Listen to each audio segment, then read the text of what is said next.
I sat and observed Pam Doris' fourth grade class at Voyager Elementary. Her class consisted of 21 students. Arriving a bit early, I got a chance to talk about the way she teaches math and the choices she makes to engage all of the students because of the different needs for learning. A few key points were to teach math specifically in the morning for a smoother lesson. The morning allows students to keep information fresh, especially when doing something with repetition like problem solving.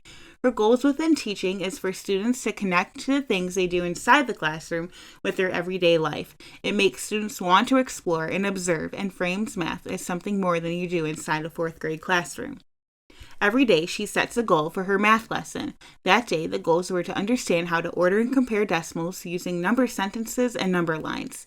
She breaks up her lesson into 3 parts: a warm-up, math journals, and a review. Starting with the warm-up, each student had their own whiteboard, and the teacher wrote the number 405,080, and they were to round to the nearest hundred thousands place. I noticed a lot of the students talking amongst themselves, mainly about how large the number was and debating whether you keep or remove numbers when rounding. Boards started to go up in the air with the number 410,000. The teacher went around and told students to put their boards down, meaning they got the correct answer. The next warm-up used the same number, but switched the question to round to the nearest 10,000s place.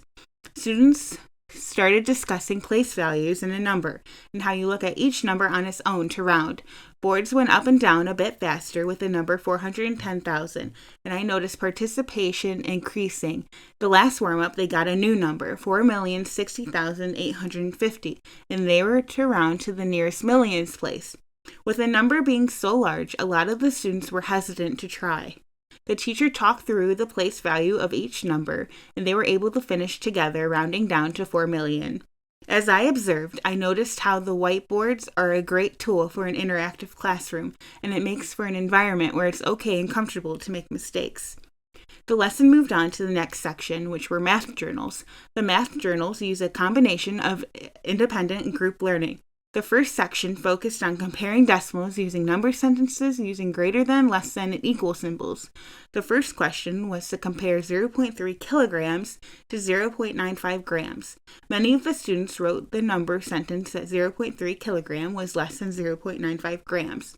But one student caught on that they have different weight measurements, remembering from the past lesson that there are 1,000 kilograms in 1 gram, which meant that 0.3 kilograms is greater than 0.95 grams. The next problem connects decimals to everyday objects, in this case, meters of floss. The question was to compare 0.4 meters of floss to 0.56 meters of floss. With a more straightforward unit of measurement, they were quick to write that 0.4 meters is less than 0.56 meters. Using a number line, they were given a set of numbers, and as a group, they interacted and placed the numbers on the line in the front of the classroom. A unique tip she gave the students were to line up the numbers horizontally so you can physically see which numbers are larger.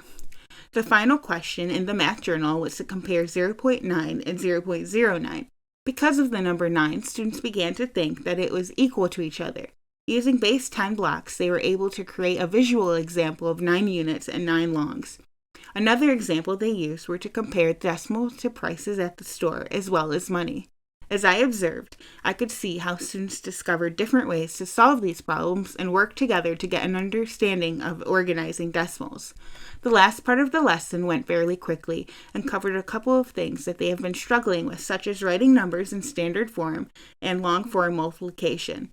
When doing long-form multiplication, many students noticed that the numbers were too large to use addition to figure out the problem.